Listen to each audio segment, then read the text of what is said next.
Good morning and welcome back to our fourth Anchored in the Word morning reflection. And we have been working our way through the parable of the prodigal son. And we've talked about the storyline, we've talked about the audience.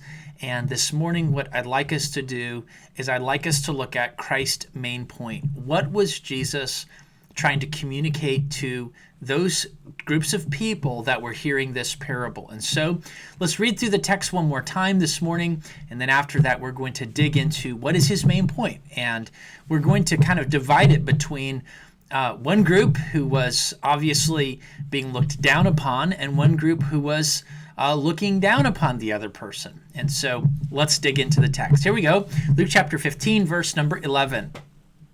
And he said, "A certain man had 2 sons. And the younger of them said to his father, Father, give me the portion of goods that falleth to me. And he divided unto them his living.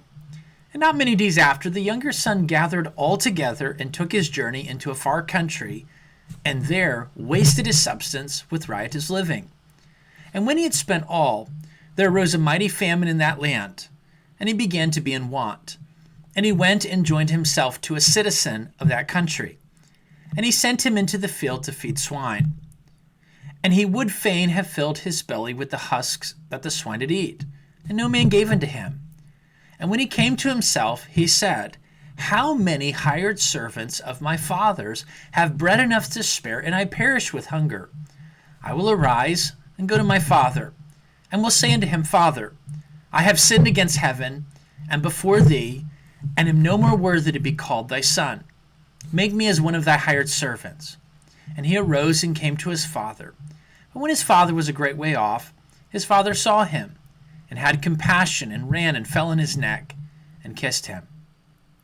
Now, what was the point of Christ's teaching to his audience? First of all, let's remind ourselves that these parables were meant to comfort a certain group of people. Now, when I use the word spiritually broken, what I'm saying is that these are people who recognize that they are spiritually broken. All people are spiritually broken. But this was intended to help the person who had been humbled by the gospel and humbled by their sinfulness and their brokenness, and they understood it, and they felt the weight of it. It was meant to comfort those people, to say, you can come to Christ. He wants to save you. He loves you. He values you. Redemption is possible for you. That's what it's all about. On the other side, it was to rebuke those who were self-righteous. They were trusting in themselves that they were righteous. Next, they remind us that God's grace is something that is so good that we will never be able to completely understand it or grasp it. This is a grace that is extended to rebels who have committed offenses that are unconscionable. As people who are listening to this parable would have thought about the way that the son had treated his father, Jesus was trying to say, you have sinned against the creator of all things in a far worse way than this prodigal son sinned against his dad. It's also meant to teach us that God graciously allows people to experience the weight of their sinful choices.